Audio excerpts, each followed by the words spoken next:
நடிகர் சிவகார்த்திகேயன் நடிப்பில் அடுத்ததாக தேட்டரில் ரிலீஸ் ஆக இருக்க ஐலாண்ட் படத்தோட ஆடியோ லான்ச் நேற்று ஒரு 5 ஸ்டார் ஹோட்டலில் நடந்தது. இப்போது சிவகார்த்திகேயனோட ஐலாண்ட் படத்தோட ஆடியோ லான்ச்சோட ஒரு சில ஹைலைட்ஸ் மற்றும் ரீசெண்டாக ஒரு சில இன்டர்வியூவில் ஐலாண்ட் படத்தை பற்றி சில நியூஸ் வெளியாகிருக்கு. அதில் ஒரு சில நியூஸ் ஹைலைட்ஸை இதில் பார்க்கலாம். சிவகார்த்திகேயன் அவர்கள் ஐலாண்ட் படத்துக்கு சேலரியே வாங்கலன்னு ஒரு இன்டர்வியூவில் தெரிவிச்சிருக்காரு. நடிகர் சித்தார்த் அவர்கள் ஐலாண்ட் கதாபாத்திரம், அதாவது ஏலியன் கதாபாத்திரத்தில் நடிச்சிருக்கக்கூடிய ஐலாண்ட் கதாபாத்திரத்துக்கு வாய்ஸ் கொடுத்துருக்காரு. சித்தார்த் அவர்களும் ஐலாண்ட் கதாபாத்திரத்துக்கு வாய்ஸ் கொடுக்கறதுக்கு எந்த பேமெண்ட்டும் வாங்கலை. இப்போ இந்த படத்தோட அஃபிஷியல் ட்ரெய்லர் ஜனவரி 5 எதிர்பார்க்கலாம். படம் ஜனவரி 12 ரிலீஸ்க்கு பிளான் போட்டிருக்காங்க.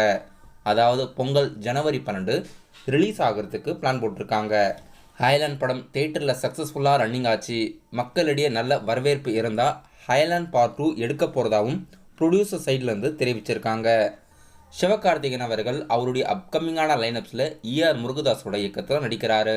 அந்த படத்தோட ஷூட்டிங்கும் ஜனவரி மாதம் எண்டில் ஸ்டார்ட் ஆகிறதா இருக்குது. டைரக்டர் லோகேஷ் கனகராஜ் அவர்கள் ரஜினிகாந்தை வச்சு ரஜினிகாந்தோட 177வது மூவியை இயக்கிறதா இருக்காரு. அந்த மூவியில் சிவகார்த்திகேயன் அவர்கள் நடிக்கலன்னு தெரிவிச்சிருக்காரு. இப்போதைக்கு சிவகார்த்திகேயன் அவர்கள் ஐலாண்ட் படத்துக்கு சேலரி வாங்கலன்றது செம்ம ட்ரெண்ட் ஆகிட்டு வந்துட்டுருக்கு. தெலுங்கு நடிகர் ஜூனியர் NTRோட நடிப்பில் அடுத்த படம் தேவேரா. கொரட்டாலா சிவாவோட இயக்கத்தில் இந்த படத்தோட ஷூட்டிங்ஸ் எடுத்துகிட்டு வந்துட்டுருக்காங்க. இப்போது இந்த படத்தோட ட்ரீசர் சூப்பராக இருக்கிறதா இந்த படத்தோட மியூசிக் டைரக்டர் அனிருத் அவர்கள் ஒரு ட்வீட் போட்டு தெரிவிச்சிருக்காரு. இந்த படத்தில் ஜூனியர் NTR, சாய்ஃப் அலிகான், ஜன்வி கபூர்லாம் நடிச்சிருக்காங்க. பேன் இண்டியா லாங்குவேஜில் ஏப்ரல் 5, 2024 ரிலீஸ் ஆகிறதா இருக்குது.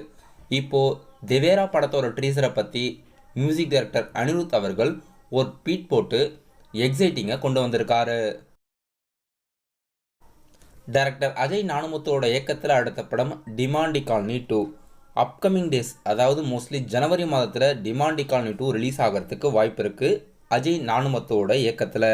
இப்போது அந்த படம் ரிலீஸ்க்கு அப்புறமா ஆக்டர்ஸ் பூஜா ஹெக்டேவை வச்சு ஒரு லீட் ரோலில் ஒரு படத்தை அஜய் நானுமுத்து அவர்கள் AVM ப்ரொடக்ஷனில் இயக்க இருக்கிறதா நியூஸ் வெளியாகிருக்கு. அது டைரெக்டாக நெட்ஃப்ளிக்ஸில் வெளியாகிறதுக்கும் பிளான் போட்டிருக்காங்க. இப்போது இந்த நியூஸும் சோஷியல் மீடியாஸில் ட்ரெண்ட் ஆகிட்டு வந்துட்டுருக்கு.